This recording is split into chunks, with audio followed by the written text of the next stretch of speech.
Welcome back to the Marvel Movie Minute, a daily podcast in which we assemble to explore the films of the Marvel Cinematic Universe 1 minute at a time. We're kicking off our new season 6 to be precise. That's right, it's time to close out Phase 1 conversations on Marvel Movie Minute with a season of in-depth conversations about the Avengers. It'll be a season full of team building, intergalactic villains, cast changes, and a controversial leader, and we are here for it. I'm Andy Nelson from the Next Reel Film Podcast, part of the True Story FM Entertainment Podcast Network. And I'm Pete Wright, and I'm pre-assembled. You're still in the box. I'm still in the box. Still in the box. This is a big season, and what better way to welcome the season than shake things up a bit? In the past, when we've had guests, we generally gave them their pick of a block of 5 minutes each, which, as a peek behind the scenes, did allow us to record all 5 episodes in one lengthy sitting. Well, this season, we've thrown out the old ways and offered our guests the chance to talk about any 5 minutes they wanted to discuss. For some, it's still 5 sequential minutes, but for others, they've taken the opportunity to pick and choose minutes across the length of the film. It is a new way of doing things here, and a bit of an experiment on our part, but, we thought it might allow for some more opportunities for people to have more varied conversations. So with that, we are kicking off our first episode, and we already have a guest. It is a thrill, so without further ado, let's get this party started. Today, we're talking about Minute 1, which starts with the Marvel logo and ends with the Chitauri army. Joining us on the show, it is Travis Bow from the Real Comic Heroes podcast. Hello, Travis. Hello there. So, first question, Travis. What drew you to this specific minute? Because it's such a weird way to kick off what we now think of as, the more or less the start of the Avengers, the Infinity Saga, It's just so bizarre.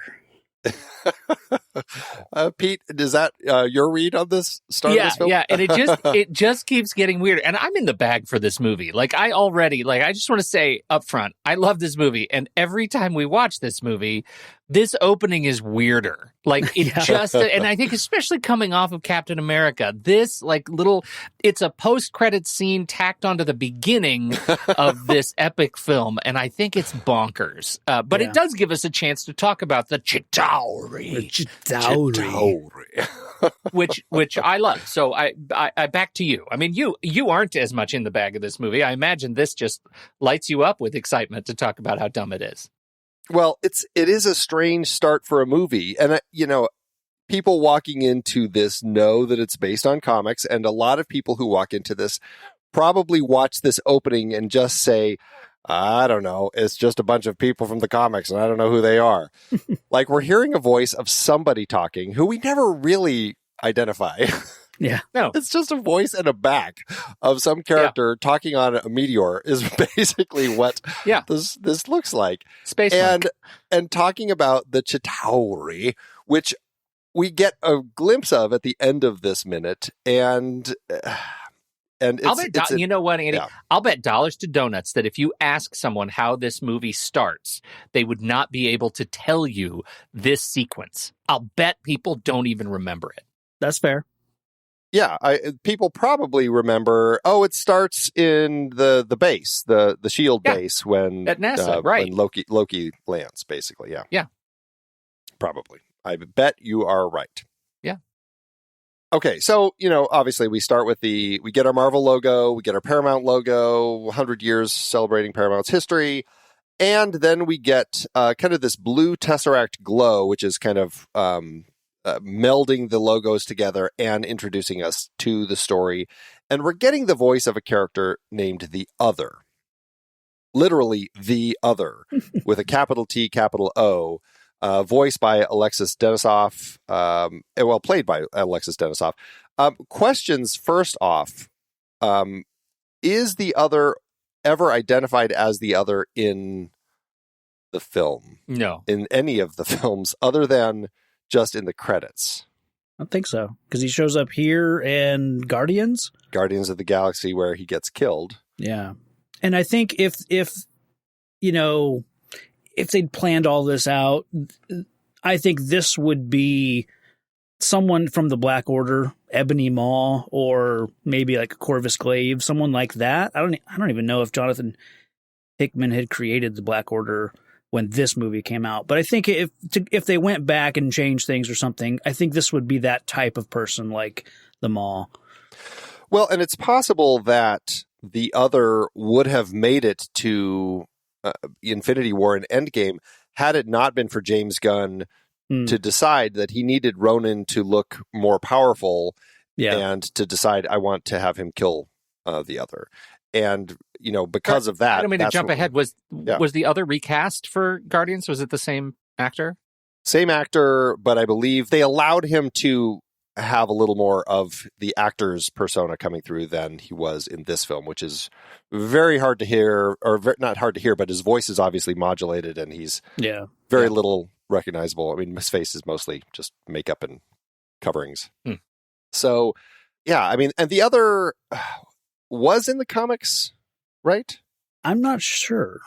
He was in the Avengers adaptation, Thor, the Dark-Willed Prelude, all the stuff that was like movie tie-ins. I don't think he was never in a primary run. Pretty much it, yeah, right.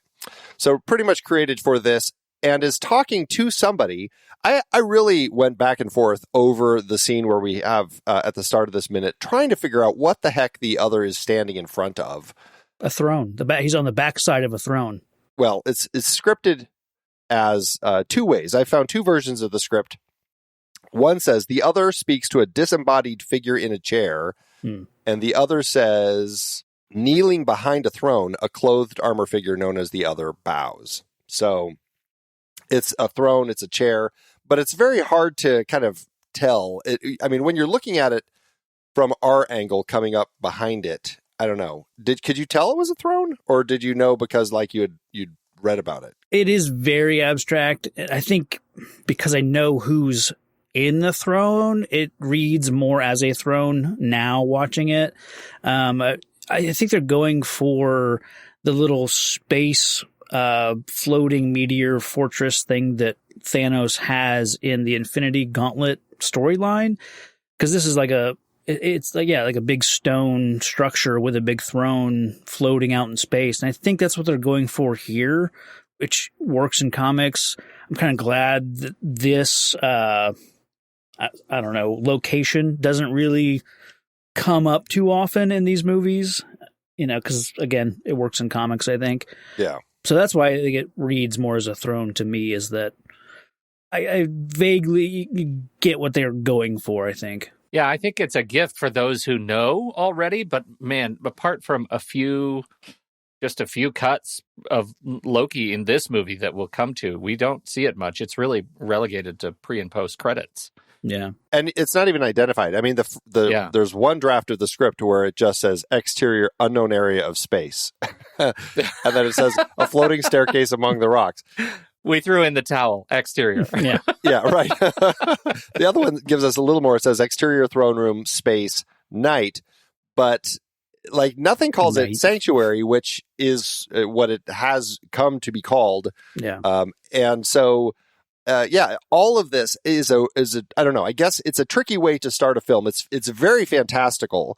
I mean, I know we've had Thor and we've had them, with Asgard standing on the edge of the Rainbow Bridge, falling into space, and they seem fine breathing and all that good stuff.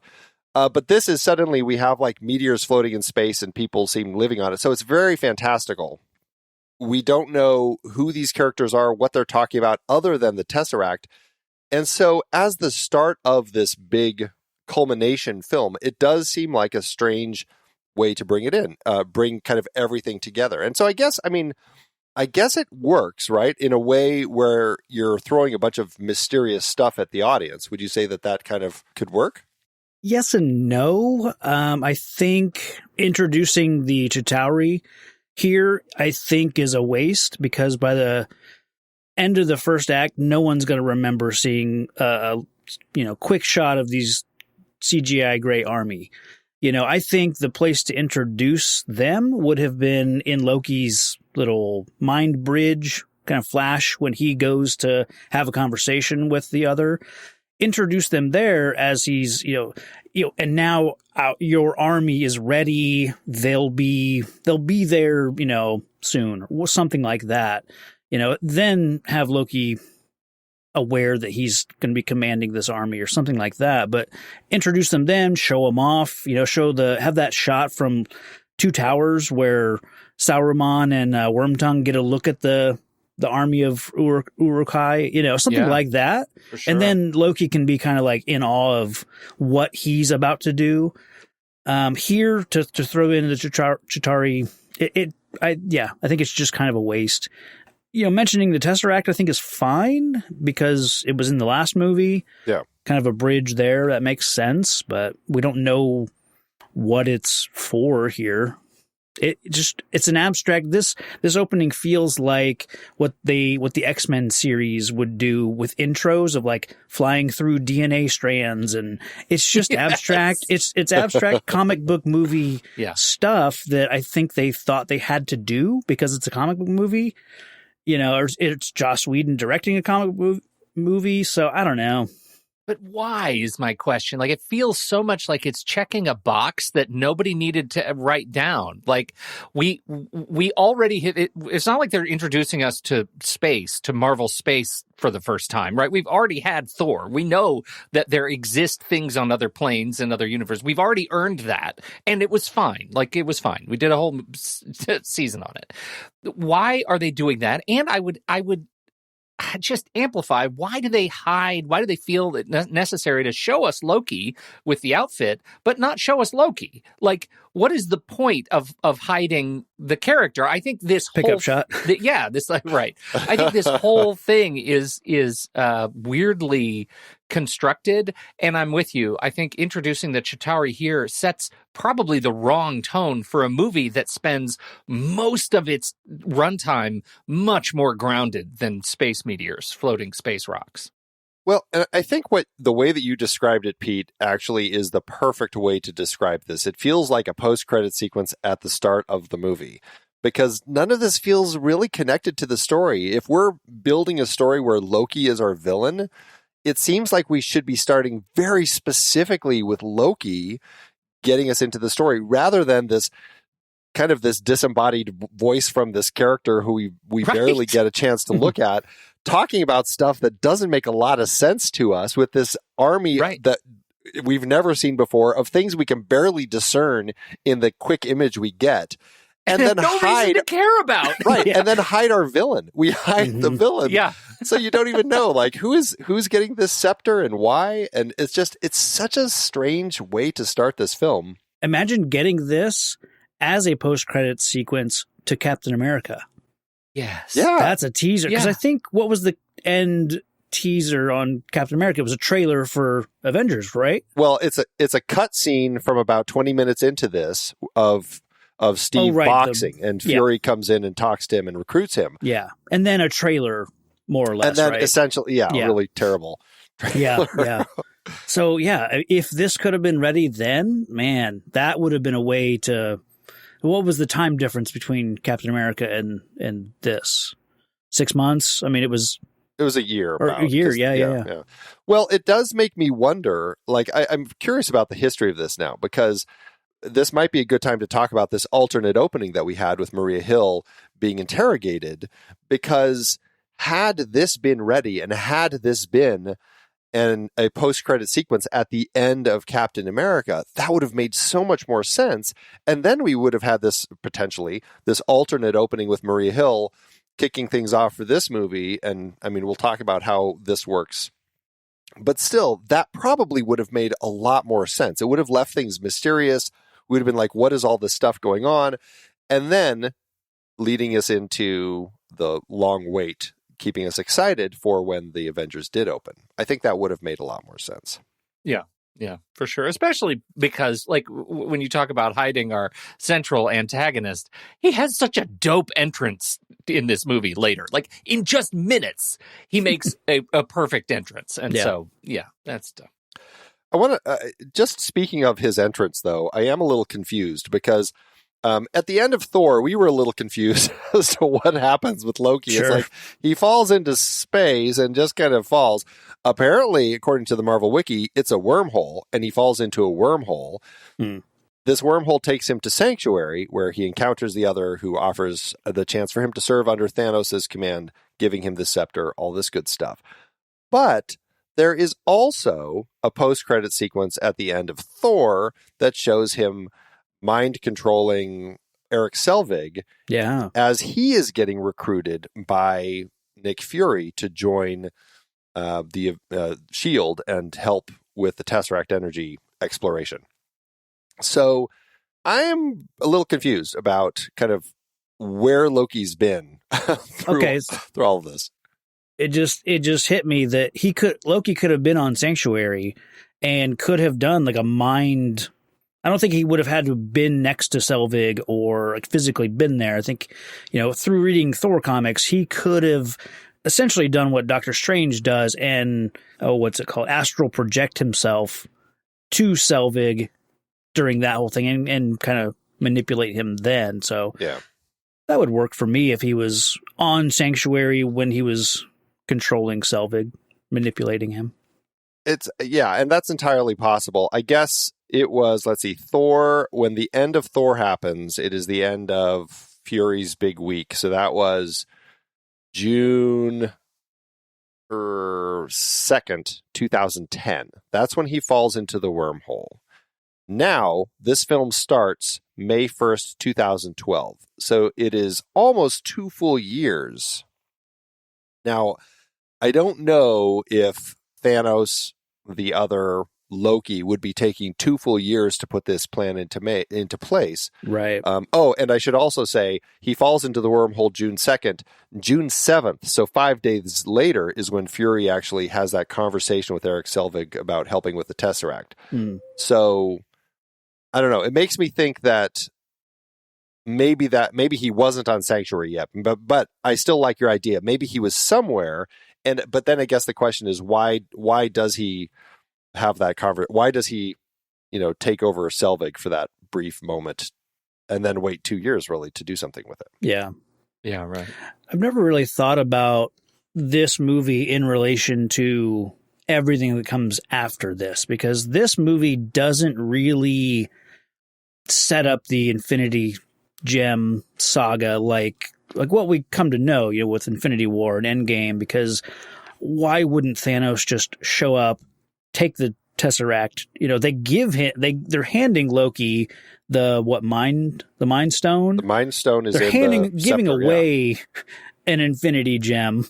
Yeah, right. When there's another one on Earth that's not really protected. I mean, Loki goes and gets it by himself. So why, thinking about this whole movie now, I don't know. It doesn't really make a lot of sense. I mean, at the time it makes sense. It works perfectly, I think. But thinking about the Thanos we know later, I don't know why the Tesseract is allowed to remain on Earth, Well, it goes to, we give Feige and company a lot of credit for the overall architecture of the MCU.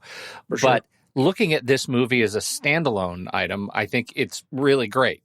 It also, though, demands consideration of whether or not the ideas set out in the Infinity Saga were fully baked yet, right? For that I don't think they were. I don't think they were. And I think the same thing about Loki. I think Loki, because of all the things you guys have already litigated about Loki and what they were doing with Loki post-Thor, it says, you know what? We didn't know we'd have kind of a rock star in Loki. People actually like Loki more than we thought they would. Let's figure out what to do with Loki. That's what this whole movie screams to me, is we don't quite know what we're doing with some of these characters that have proven more popular. We didn't expect to use them like we have, and here they are.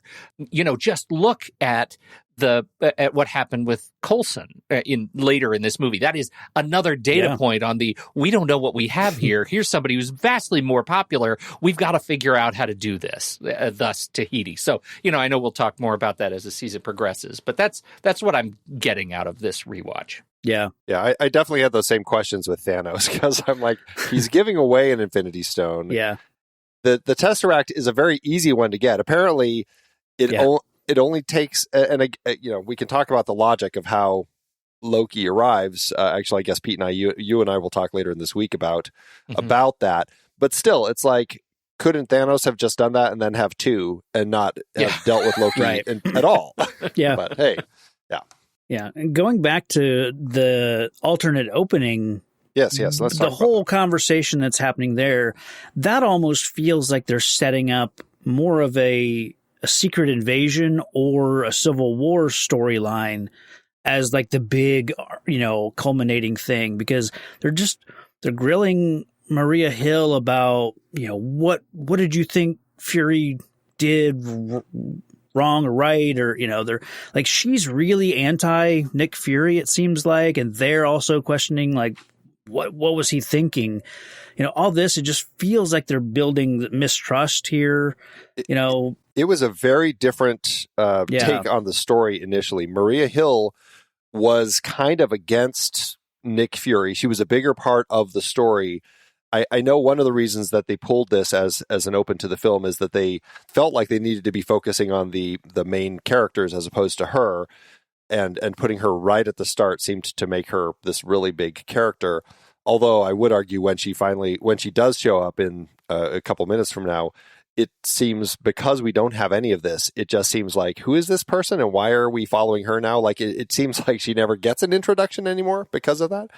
But the whole thing is she was set up as this antagonistic toward Nick Fury. There was a lot of division between the two of them. She was set up as potentially a character to take over S.H.I.E.L.D. from him through the World Council, because she was kind of dealing with them.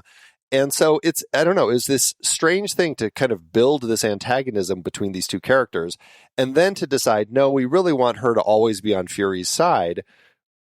And so they cut a lot of these scenes, although, and Pete, I guess we'll talk about this over the course of the season, and we can look, how's Maria and her relationship with Nick seem at this particular point in time? Does it seem like they're best friends, or does it actually seem like she's a little antagonistic here? Yeah. Because I'll tell you, in coming minutes, she seems a little antagonistic. So it's unfortunate because she's really good in this scene. I really like Cobie Smulders in this sequence. I don't like what is being presented as far as what they're talking about. I don't know if we're going to break it down, go through it kind of. Yeah, sure. Just setting it up for people who haven't seen it.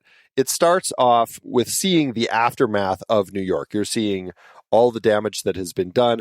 Weirdly, it kind of gives this sense of kind of post 9/11 disaster relief in New York City as cops are kind of helping people off the streets and all this stuff. You hear Maria Hill narrating, and you see Captain America standing there looking at people. And then it kind of goes to the World Security Council as she is being interrogated about everything. And it's 48 hours after all of the invasion had happened. I don't know why she still looks like she hasn't bathed. I noted that too. It's one of those no weird triage things. in 48 hours. Yeah. But anyway, and then it's this conversation about mistakes being made. She seems very antagonistic toward Nick Fury. He's painted as reckless, and she's scoffing at this whole thing of him using these superheroes and all this sort of stuff. It ends on a very weird note with her kind of, getting this look in her eye like she's drifting off, and then it cuts to Fury arriving at the S.H.I.E.L.D. compound. So the thing it needed to end with, I think, is because she talks about he's thinking about superheroes and he brought those people here, and then her final line there is, and the worst of all, he was right. If she would have added, or if they would have added, he was right about bringing these heroes together. That's, I think that's what this needs. And would have resolved with an entertaining bit of conflict. Like, she is conflicted inside. That I can totally see that. I think part of the thing I think is really, and this is me being super skeptical about this, knowing what we know about the movie and about casting and about, economy of character. It feels like Maria Hill was diminished because a stronger Maria Hill, in some eyes, might have taken away from a strong Black Widow. Like, we can't have two strong militant women on the team. And I don't love that that's where my brain goes, because I, too, like Cobie Smulders a lot. And I think she would have been a great asset to amplify her role on the team. And I think she has been handled similarly, like, haphazardly throughout the rest of the series and the shows, and that's frustrating. This movie feels absurdly out of balance to me in that regard. It feels like they were scared of a stronger Maria Hill character.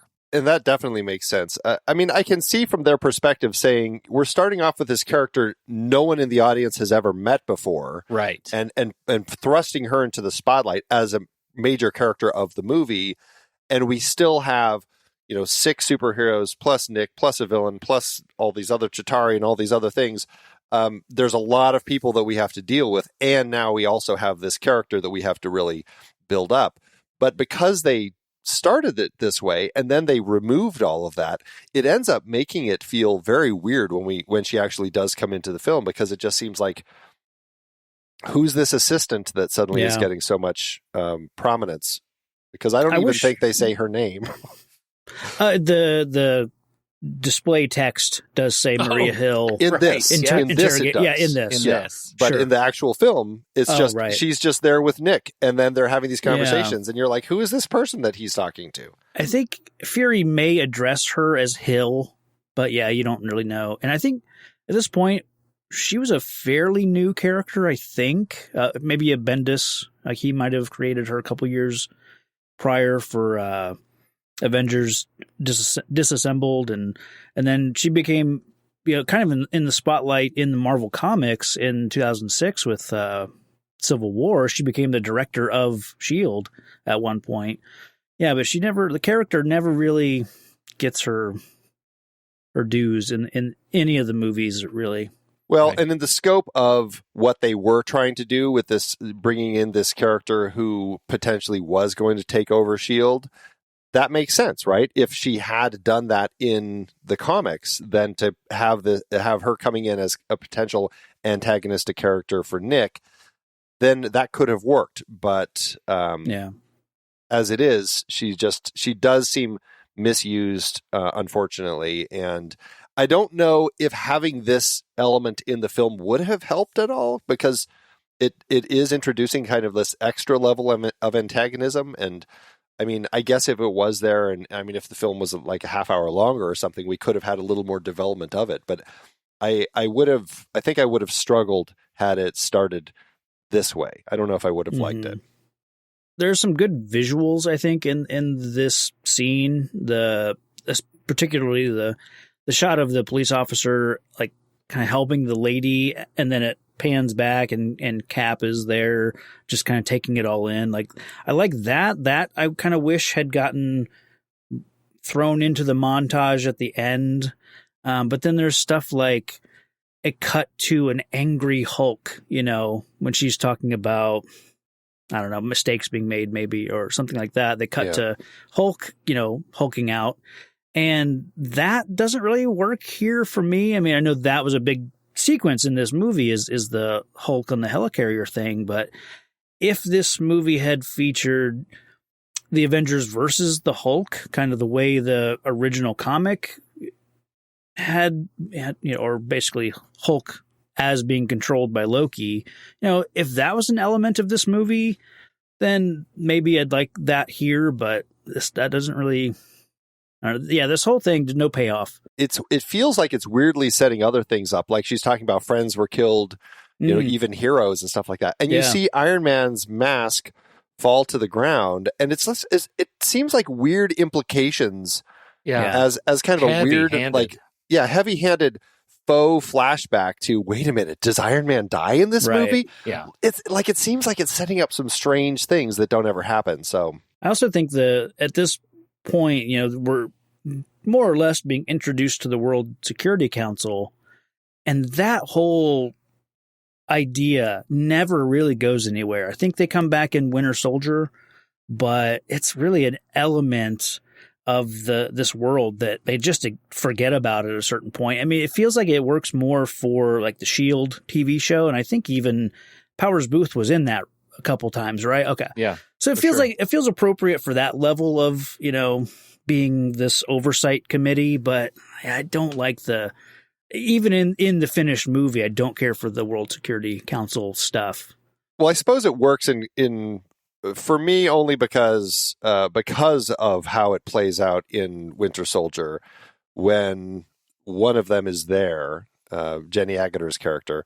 And it actually, I suppose the whole thing kind of falls apart because of everything that happens with Robert Redford and the whole dissolution of S.H.I.E.L.D. So I guess that kind of makes it work for me. If anything, it does just seem kind of like, like the secret puppet leaders behind our government is what it feels like, Yep. Yeah. Yeah. Can we talk about the Chitauri? Yeah, we don't get a lot of them here, but yes, let's talk about them. I just want to talk about this setting up the role of the Chitauri in this movie. And I think it goes to the alternate opening with Maria Hill, because it feels like they were at least at some point leaning toward maybe an originalist approach to the Chitauri that is later, plays out with, other characters like the Skrulls, right? But my background on the Chitauri history, I've not read a lot of those original comics. So I would like to know and get a little bit of an education about where this Chitauri came from and how we ended up with them working for Thanos in the MCU. It was really just a scripted thing that they decided to do, because the Chitauri in the comics were a shape-shifting villain, and they weren't introduced until the Ultimates in 2002. And so they just kind of ended up creating this modified new alien race. Like, they totally just came up with something new. They didn't want it to feel too much like the Skrulls or the Kree. They wanted it to feel somewhat different, because people had been kind of speculating, is it going to be one of them? Is it going to be the Skrulls, the Kree? What's going to happen here? They were just trying to come up with something that felt different from them. They weren't shapeshifters. And it allowed the artists to really kind of play around with kind of creating something new. I don't know if I'm really a fan of the look of them. Like, I feel like it takes so long for me to look at them to figure out what I'm looking at. Yeah. That I just end up, especially here, because they're just in shadow and blackness. Even later, like, I really have to pause. This show will be perfect for this, because I'll be able to really pause and spend a lot of time looking at these Chitauri to figure out, what am I looking at here with this creature. Yeah. Once you do get a look at them, I think they have a cool look. I don't know why they feel the need to put these face masks on them, that they don't need them to breathe necessarily, because they take them off at one point to scream at the Avengers, Yeah. So I don't think it's an oxygen or a breathing thing. It just feels like a bit of armament, like uniform, protect your face. Yeah, I mean, I'd always heard that they just legally they couldn't use Skrulls in this movie just because they were tied up with Fox. So they had to come up with something. And the Ultimate Comics were using a Skrull-like race there. So they just took the name because it was available. It was available. And I guess what they really needed in context of this film wasn't a race that needed to really do anything other than just provide a mass of an army. Like, that's really all they do here, is the Chitauri basically just turns into a massive army that Loki gets to wield, and that, we'll see, later in the franchise as well. So it's just one of those things that's just there when they need a lot of bodies. Yeah. And that's kind of one of the few downsides of the MCU after this point, is a lot of these movies end with a gray CGI army. Certainly have it in Justice League. Yeah. I mean, it's something that happens a lot. I mean, you could say the same thing about the orcs and the Uruk-hai, really. It's just you're getting this mass of some sort of powerful creature that people now have to battle. And it's just there for your villain to have as a tool to wield. I mean, to a certain extent, it was the same thing in the last film with Red Skull. Yeah, Red Skull and the Hydra Soldiers, right? The Hydra Soldiers, even Thor and the Frost Giants and some of that stuff, yeah. Yeah, I think we're always going to have it. I do think it's interesting coming hot off of Captain America, because the Chitauri were a Captain America foe in World War II. And I think that's fascinating that they took this one that we had with Red Skull and his army, and now we have the Chitauri coming back to at least Cap gets to fight the Chitauri, I guess. That's a nod. Well, we kind of end with the Chitauri on this. So I guess that's everything for our first minute, unless either of you have any other specifics that you want to chat about as far as what we're seeing here. Real quick, specifically, what do you guys think about the Loki's staff, the scepter? That whole kind of a central trophy in this movie, I guess. Yeah. Yeah, it's you don't get to see it well here. You get to see them, the other is passing it to him. It's so dark. It's just like, okay, is it a spear? It's something with a glowing end. But yeah, when we do get to see the scepter, I do like the look. Oh, do you? I do. In retrospect, though, I can't help but feel that it shouldn't be glowing blue. I feel like it should be glowing a different color, because it's not the color of the stone that's in it. But whatever, it's one of those things. I didn't want to start complaining about the scepter immediately. I have other complaints later. I'll start first if you. Well, I think in my notes, I was watching the movie this weekend. In my notes, at some point during the movie, I write, "Who the hell does the scepter think it is?" So I open the floor to you. What are your thoughts? To me, it looks like it should come in a cardboard box and say in big bold letters, Loki's Havoc staff with lights and battle sounds, new from Kenner. Right. I mean, that's what it looks like to me. Hasbro Pulse, 1-to-1 scale. Hilarious. I dig that it either turns into a staff, or I think that's really Loki magic, that he's turning it into a staff. So I like that aspect of it, but... Yeah, because he turns it into a cane later and hobbles around like a real fop. Yeah, mm-hmm. Yeah. In the Art of the Avengers book, there are some images of the finished one where you're seeing it just by itself standing. And it looks, I think that it looks so nice when it's just standing by itself as a prop. I'm like, that is a cool thing I'd love to have hanging on my wall. It just is a great prop. I don't know if it's ever shot as well as it needs to be to make it look as good as it should. I had the same problem with Thor and a lot of the Warriors 3, especially Volstagg. They look like they're draped in plastic and carrying plastic weapons. That's what this looks like to me. Cosplay. Yeah. Yeah, I agree. I do have I just feel like the design of the scepter is such that it is unclear what the function is: a weapon, an idol, an artifact, stone, something of an artifact of worship. Like, what is it meant to be? It doesn't necessarily feel like a tool of ruling to me. It has the word scepter in it. It doesn't feel, to me, the design doesn't feel like a ruling artifact. I think if it came with, like earlier when I talked about having a flashback, in the Loki talks to the other situation where I would then present him with the army, say, you wield that staff, they will follow you. Yeah, but even then, it's like, what is it about that particular tool? I mean, is it because like the Mind Stone is controlling the Chitauri then? Like, I buy that. Again, it leads to a lot of other questions. But in the scope of a scepter, I guess I've never really thought of a scepter specifically as a weapon, more as something a leader holds, just to kind of stand. And so it's interesting that in the scope of this film that they're turning a scepter into something that does get used a little more as a weapon from time to time. Yeah, for sure. And also a pokey stick. And also a pokey stick, yes. Loki pokey stick. the Loki pokey stick. There it is. There's the episode title right here. Coming out of the gate hot. I stole that from Kevin Smith, so I can't take credit for that. Oh, okay. Thank you, Kevin Smith. You're in our hearts. Okay, well, that's it for episode 1, everybody. We don't mean to be completely negative about it. It is a fun beginning for the movie. It just leaves us a lot of questions. So Pete and I will be back to talk about minute 2 tomorrow. Travis, you're going to be joining us later in the season. I can't remember how far into the season, but you will be back. Indeed. We're looking forward to it. Why don't you tell everybody where they can tune into you and some of the stuff that you're doing out there on the internet? Sure, you can find me on Real Comic Heroes. That's real with 2 E's.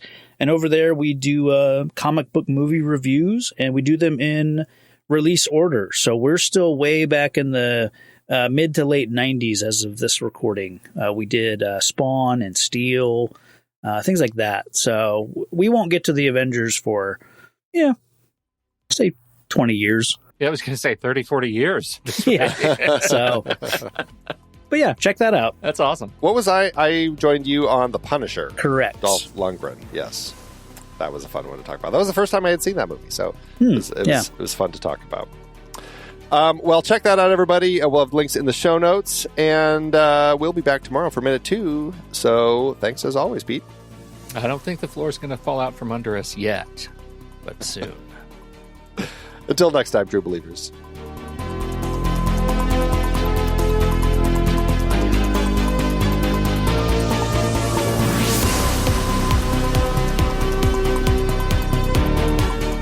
Marvel Movie Minute is a production of True Story FM, engineering by Andy Nelson. This week's music is Message to the World by Anthony Vega, and this season's show art is by Winston Yabo.